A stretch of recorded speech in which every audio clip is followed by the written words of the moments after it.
पाठ 11 राष्ट्रमंडल खेल। बच्चों, कुछ साल पहले दिल्ली में 19वें राष्ट्रमंडल खेलों का आयोजन हुआ था। इन खेलों की शुरुआत कनाडा के मेलविल मार्क्स रॉबिन्सन ने की थी। क्या आप जानते हैं इसकी शुरुआत कैसे हुई? कॉमनवेल्थ क्या है? इसमें कौन कौन से देश आते हैं? सबसे पहले यह प्रतियोगिता कब और कहां हुई? इसके विषय में ऐसी अनेक जानकारियां इस पाठ में दी गई हैं। आइए यह सब इस पाठ को सुनकर जानते हैं। राष्ट्रमंडल खेलों की शुरुआत का श्रेय कनाडा के मेलविल मार्क्स बॉबी रॉबिन्सन को जाता है। मार्क्स रॉबिन्सन को हॉलैंड के एम्स्टर्डम में आयोजित 1928 के ओलंपिक खेल देखने का मौका मिला। अखबार का संवाददाता होने के साथ साथ उन्हें कनाडा की एथलेटिक टीम का मैनेजर भी बना दिया गया था। कनाडा की ट्रैक एंड फील्ड टीम में मार्क्स रॉबिन्सन ने ब्रिटिश गुयाना के एक खिलाड़ी फिल एडवर्ड्स को भी चुना था। फिल एडवर्ड्स का तब अलग कोई देश नहीं था। वह ब्रिटेन के अधीन देश गुयाना का एक नागरिक था। तब गुयाना की कोई टीम अलग से ओलंपिक नहीं जाती थी, क्योंकि गुयाना स्वतंत्र देश नहीं था। जब एम्स्टर्डम ओलंपिक समाप्त हो गए तो रॉबिन्सन के दिमाग में एक विचार आया कि क्यों न ब्रिटिश सत्ता के अधीन सभी देशों के खिलाड़ियों के लिए किसी खेल मेले का आयोजन किया जाए।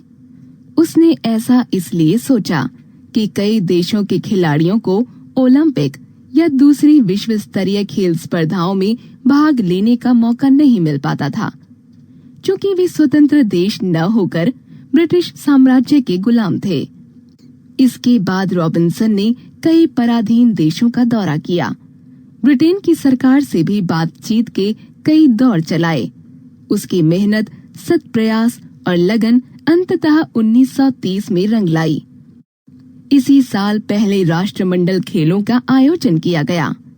इन खेलों के आयोजन का भार कनाडा के ही शहर हैमिल्टन को सौंपा गया।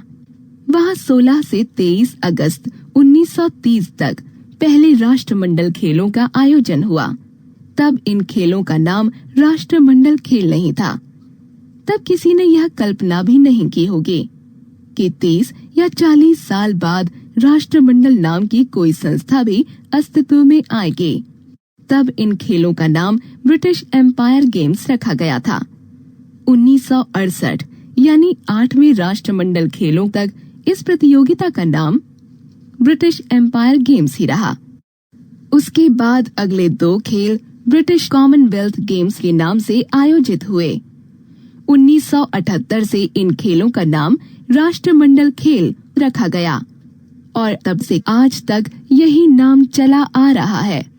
1930 से पहले तक किसी भी खेल प्रतियोगिता में अपने मालिक देश ब्रिटेन की टीम की ओर से खेलता रहा। फिल एडवर्ड्स 1930 में पहली बार अपने देश गुयाना की ओर से खेला। ऐसे सैकड़ों खिलाड़ी और छुपी खेल प्रतिभाएं सामने आईं, जो गुमनामी और उपेक्षा के अंधेरे संसार में ही गुम हो गई होती अगर ये खेल न हुए होते।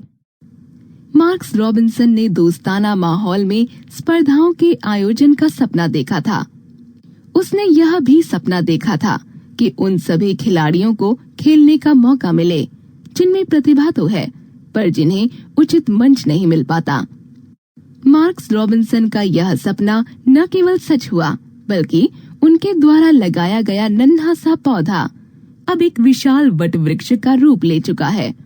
कॉमनवेल्थ राष्ट्रमंडल का अर्थ है समान सोच, विरासत और संस्कृति वाले देश। यह उन 54 स्वतंत्र देशों का समूह है जो कभी ब्रिटिश साम्राज्य का हिस्सा थे। बाकी देश कॉमनवेल्थ में ब्रिटिश एम्पायर के सहयोगी रहे हैं। यह कोई राजनीतिक मंच या संगठन नहीं है, बल्कि मित्र देशों की सरकारों का ऐसा संगठन है जिसके अंतर्गत रंग, संस्कृति, धर्म और भाषा की विविधता वाले देश एक समान माने और समझे जाते हैं। ये सभी सदस्य देश एक समान मान्यताओं और लक्ष्य के लिए आपसी सहयोग और सामंजस्य रखते हैं।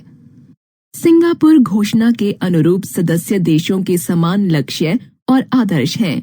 शांतिपूर्ण सह अस्तित्व का पालन करना, मैत्री और भाईचारा बढ़ाना, लोकतंत्र का पालन करना और उसका अधिकतम प्रसार करना, मानवाधिकारों का आदर करना और उनका पालन करना, अच्छा शासन करना, कानून का शासन लागू रखना, लोगों को जागरूक करना, सदस्य देशों के बीच मुक्त व्यापार, नस्लीय भेदभाव मिटाना और सारी दुनिया में शांति कायम करना।